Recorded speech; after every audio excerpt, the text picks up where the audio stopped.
you're just starting music production, you've probably been told it just takes some practice or trust your ears. But what does that actually mean? Hi, welcome back to REC, where we talk all things audio production and sound. These are 5 things that I really wish I knew when I started. These are things that would have saved me so much time, so much stress, and let's be real, so many unfinished projects. Hi, I'm Dariana Everett. I'm a singer, songwriter, producer, and REC grad. Let's go. All right, so number 1, your ears are your most important tool. Not your plugins, not your interface, your ears. If you can't hear what's wrong in a mix, you can't fix it. Your training is more valuable than buying any plugin. Trust takes time, and you can start by A/Bing your mixes and asking yourself what feels different, what feels off. Taking breaks during your mixes so your ears don't get fatigued. Fresh ears make better decisions. Our ears do get tired after long sound exposure, and we actually hear differently. So make sure you take breaks. Otherwise, you're going to be making decisions, and then you'll be like, oh no, I have to redo it all. Happened to me way too many times. So just trust your timers, take breaks, and make sure you're really going with fresh ears. So you will want to not only use a reference track, but also reference on multiple systems. Laptop, car, earbuds, monitors, and if you have it, really horrible speakers. I have my vintage Oratones, and they are wonderfully horrible, which allows me to hear my mid-range and fix problems. Because if you can make it sound good in horrible speakers, chances are you can make it translate very well.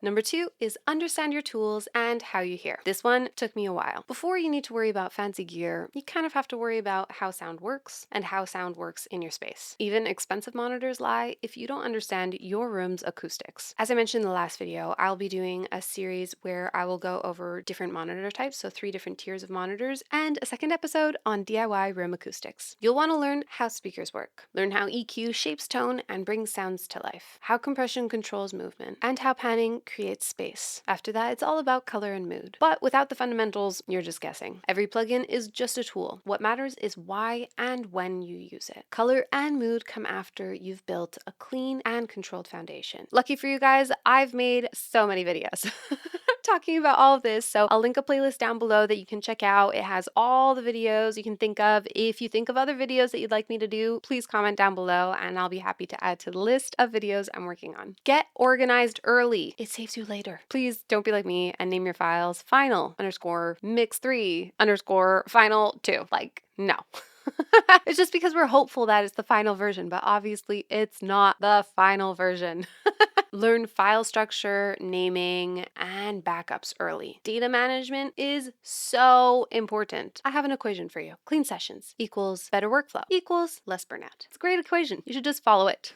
You have to make sure that your DAW is doing automatic backups of your sessions. Then you also have to have backups of your backups. So I've had my hard drives die. I've had my computers die. Both of those suck, and retrieving the information is such a bother, especially when you're on a time crunch. So just make sure you back up regularly. This one might be a bit contentious, but I say choose a DAW and learn it inside and out. Pick one DAW and commit. Don't jump between platforms every time you hit friction. So watch tutorials. Watch tutorials, sure, but don't binge them. Watch one and then go try it yourself. So fun fact, struggling through something is really how it sticks. You'll remember when you've done something wrong and then it took you a while to figure it out, but then once you figure it out, you're like, I got that.